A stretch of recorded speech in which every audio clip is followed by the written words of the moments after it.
What's up, guys? I'm here with my friend. Money mustache, senhor bigote de neo. Oh man, he did a little Portuguese research. Well, I was Canadian a long time ago. That was the country I grew up in. Then I moved to the United States. Since Pete has lived here for what? 17 years. So he's got a pretty good feel on what is different in the United States versus Canada, and we're gonna talk about some of those differences. Vamos lá.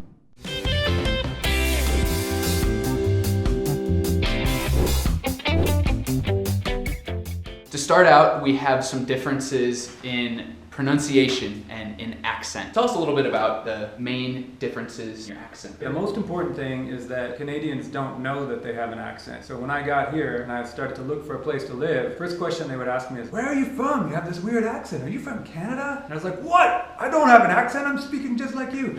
But from the 17 years I've learned there's some small differences, like the word about. In Canadian English we say about, or maybe even a boat if you're from further from the border with the United States. And as you get into the United States, we say more like about, or if you're really in the far south of the United States, it'd be like about. That owl sound changes as you move around the United States, and if you're learning from a different language, it's such a tiny difference it would be hard to change your speaking to sound like Canadian or American anyway. What's the classic word that Canadians will throw into any conversation? It's the word a. A is something you say at the end of a sentence if you want to see if the other person agrees. So you might say, "It's really cold outside, eh? That car is a beauty, eh?" So that's kind of cool, because in Portuguese they have something that's ne, which is kind of exactly like that. Like, isn't it? At the end of the sentence is what ne is. And American English doesn't really have a good word like that. So in that sense, it should be easy for speakers of Portuguese to understand what a is. They need one. We need that extra word to see, because there's a lot of times I want to say a, but I don't want to give away the fact that I'm from Canada. So then I'm like, "It's pretty cold out,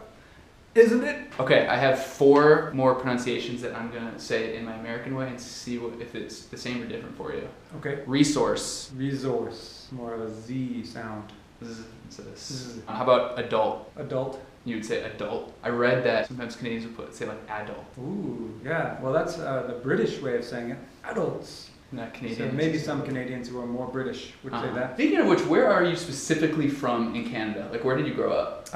My town was near Hamilton, which is near Toronto. So if you see all of the lakes and the little part of Canada that sticks down into the United States with the Great Lakes, that's where I grew up. Fragile. Fragile. So 3 syllables instead of 2. And that's actually a really big one. Is you Americans say mobile phone, and to me that's annoying. It's mobile phone. That's the biggest thing. And caramel. Yeah. The chocolate with caramel. Some American regions they say caramel. Caramel. I say caramel. Oh. Well, and the funny thing is, I'm from like probably less than like 100 miles from you, like across Lake Erie in Cleveland, Ohio. Also miles, kilometers. That's a whole different thing. 160 kilometers. Yeah, I don't even know that. I don't think most Americans bother with metric system. Yeah, which they should. Metric is better than imperial system. It is better. Final one is route. Route. You say route. So I took a different route to the store because I've been training myself to not sound like a Canadian. I'll say route if I'm speaking to an American. So as you can see, these are like specific words about that are so there's so few of them, you know, in the accent. There are just these specific words. So again, it's not something you have to worry about if you're traveling to Canada versus the United States and you've learned American English instead. And if you do travel to Canada, the people are very friendly and they're especially excited at people from anywhere in South America, anywhere except the United States. They will love you. So you'll have a good time if you travel to Canada. And your accent, people will think it is cute. For this next part, it's vocabulary. First of all, we're gonna start. What's the word for a warm winter hat?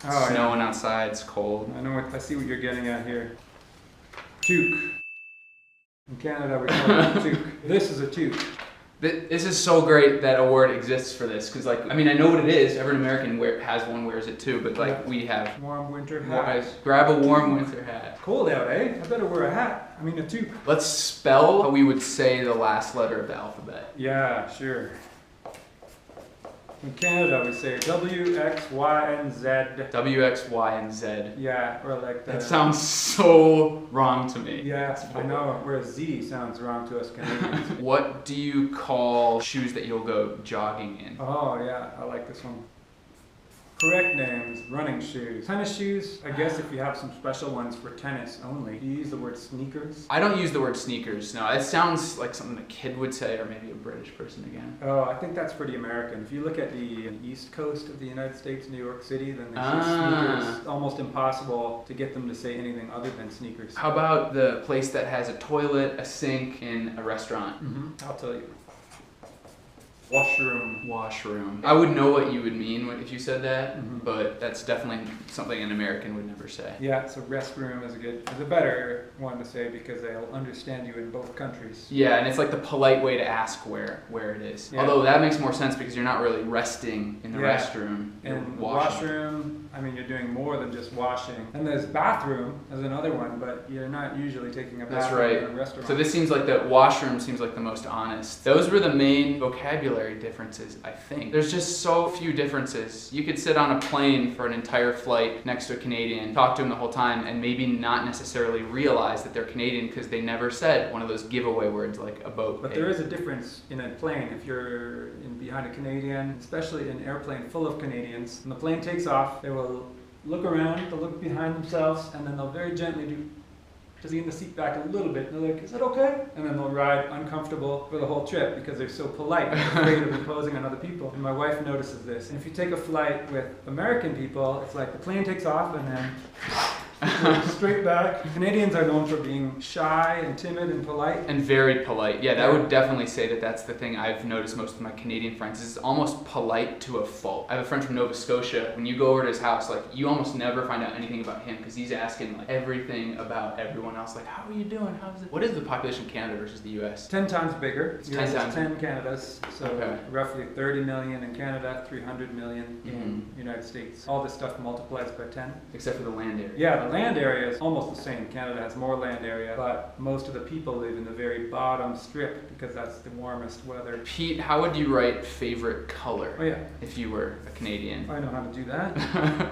So Favorite color with a U before the R in each case. in each word, yeah, favorite color, honor, valor. That's something they do in Britain too. But why would you have that extra U? It just seems easier just to get rid of it. Yeah, it's fine to get rid of it. And in fact, if you write the American version, Canadians will understand just fine. Yeah. They'll just say, oh, it must be an American. Right, I would say the same thing. Similarly, like with my website, Mr. Morning Mustache, M-U-S-tache, that's American spelling. In Canada, they are M-O-U-S-tache, which to me looks like a moustache. Mustache. Yeah, and that's what they do in Britain too, in England. Another word here. How would you write check?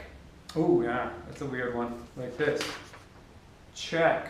Or it looks like it's pronounced Czechua. Czechwa. Czechua. So you can just write it the American way. Wait, so the British write it with the Q too? Yeah, we just inherited that from the British people. I've literally never seen that one. Yeah, well luckily soon it won't matter because nobody's using Czechs anymore anyway. Yeah, that's true. Write the places, theater, and center. It's a good one. Here we go. Theater So- and center, which looks like French spelling, like theatre, Tre. centre. Genre. I guess that it must come from French or something because it makes It is. no sense to be written like that in English. Yeah, that's true. And it is fancier too. I mean, sometimes, even in the United States, you will see this, you know, like the New York Theatre of Performing Arts, and it's because they're trying to be traditional Yeah. British style. Yeah, totally. But normally you just reverse theatre, ER, and center with ER. A lot of people will ask on the channel too, what is the rivalry like between the US and Canada? Because obviously like Brazil, for example, has Argentina to compare a strong rivalry. And Pete and I were talking a little bit about this, and there really isn't a rivalry in any sense of the word. We have these stereotypes about other people, but I definitely wouldn't say it's like, oh, Canada, US in soccer, like you're going down, like punches thrown. I wouldn't say so. Maybe Yeah. hockey. Yeah, if there's hockey, Canadian hockey teams and American hockey teams have a strong rivalry. 20 different sports, 1,000 different industries. There's no big thing that says like Canada, Americans, if they meet in an elevator, they have to fight. It would never cross my mind. And plus, Canadians are too polite to ever want to fight. Yeah, it's probably this politeness Anyway. problem again. You learned French in school? Oui, je parle un peu de français. Wow, caraca. So my wife grew up in Ottawa, which is river next to Ottawa, and then it's Quebec. So everybody in Ottawa speaks French a lot, and then you cross the river and everybody speaks French as their first language. And it's where the federal government is located for Canada. So if you want a government job, you have to be bilingual. So that is one big incentive. To be what? Bilingual. Oh, Speak that's two one. languages. Bilingual is what I would say. Oh, bilingual. multilingual. That's well, great. We just found another difference. We just found another The difference. capital city of Ottawa is far enough from the lakes and far from the ocean, so it has a very cold winter. So it's so cold that the rivers freeze, like about this much ice on top, which means you can drive trucks on them most years and you can skate on them. So the river goes all the way through. It's actually a canal called the Rideau Canal. Put on your skates onto your feet, one end of the city, and skate for like 20 kilometers, 13 miles. Thank you. And end up right downtown and then go out for dinner, like have a nice, go to the pubs, and then you can skate home. And then in the dark, cold night, but there's thousands of people skating around you. So It's like a highway. Yeah, it's like a highway of skating people, and everybody's happy. Cool. Well, I hope you guys learned something about Canadian culture. Definitely check out Pete's blog, MrMoneyMustache.com. He's got a great writing style, and you're gonna learn a little more informal English. A good way to practice too. My blog is about how to become really smart with your money and basically use it to make your life the most fun possible. Early retirement through living efficiently and living awesomely. And I'll leave all the information about Pete's stuff later. Thank you very much for being on the show. Thanks for the invitation. Yeah. It's a pleasure, Gavin. See you guys soon.